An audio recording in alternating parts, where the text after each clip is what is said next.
നമസ്കാരം, ഞാൻ ഡോക്ടർ തസ്ലീന. നമ്മൾ സംസാരിക്കാൻ പോകുന്നത് നമ്മുടെ കുടലിൻ്റെ ആരോഗ്യത്തിന് സഹായിക്കുന്ന ഭക്ഷണങ്ങളെക്കുറിച്ചാണ്. കുടലിൻ്റെ ആരോഗ്യം മെച്ചപ്പെടുത്തുക മാത്രമല്ല, നമ്മളുടെ പ്രതിരോധന ശേഷി വർദ്ധിപ്പിക്കാനും ഇവ സഹായിക്കും. പ്രധാനമായും ആദ്യം വരുന്നത് പ്രീബയോട്ടിക്കായ തൈരാണ്. പ്രീബയോട്ടിക് ബാക്ടീരിയ ധാരാളം അടങ്ങിയിരിക്കുന്ന തൈര് ദഹനം മെച്ചപ്പെടുത്തുകയും കുടലിലെ നല്ല ബാക്ടീരിയകളെ വർദ്ധിപ്പിക്കുകയും ചെയ്യുന്നു. മോര് വയറിന് വളരെ ലഘുവായ പാനീയമാണ്. ദഹനം സുഗമമാക്കുന്നു. വേനൽക്കാലത്ത് ശരീരത്തിന് തണുപ്പ് നൽകുന്നു. ഫൈബർ ധാരാളം അടങ്ങിയിരിക്കുന്നു. ദഹന പ്രശ്നങ്ങൾ കുറയ്ക്കാൻ സഹായിക്കുന്നു. നല്ല ബാക്ടീരിയയുടെ വളർച്ചയ്ക്ക് സഹായകരം.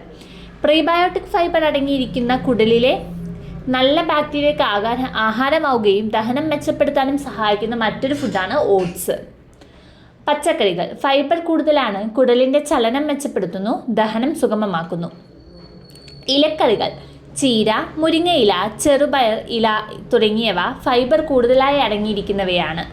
ഇത് കുടലിൻ്റെ പ്രവർത്തനം മെച്ചപ്പെടുത്താൻ സഹായിക്കുന്നു. വെളുത്തുള്ളി പ്രീബയോട്ടിക് ഘടകങ്ങൾ അടങ്ങിയിരിക്കുന്നു. നല്ല ബാക്ടീരിയയുടെ വളർച്ചയ്ക്ക് സഹായിക്കുന്നു. ദഹനം മെച്ചപ്പെടുത്തുന്നു. ഉള്ളി പ്രീബയോട്ടിക് ഫൈബർ അടങ്ങിയിരിക്കുന്നു. കുടലിലെ നല്ല ബാക്ടീരിയ വർദ്ധിപ്പിക്കുന്നു. ദഹനാരോഗ്യത്തിന് സഹായകരമാണ്. ആപ്പിൾ പെക്റ്റിൻ എന്ന ഫൈബർ അടങ്ങിയിരിക്കുന്നു. ദഹനം മെച്ചപ്പെടുത്തുന്നു. കുടലിൻ്റെ ആരോഗ്യത്തിന് സഹായിക്കുന്നു.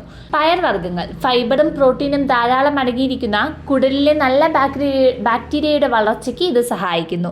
ദഹനം മെച്ചപ്പെടുത്താനും ഇത് സഹായിക്കുന്നു.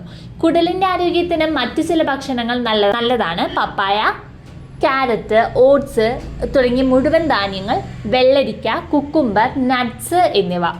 ഫൈബർ കൂടുതലുള്ള ഭക്ഷണങ്ങൾ, പ്രോബയോട്ടിക് ഭക്ഷണങ്ങൾ, തൈര്, മോര് എന്നിവ ചേർത്ത് കഴിച്ചാൽ ആരോഗ്യകരമാവും.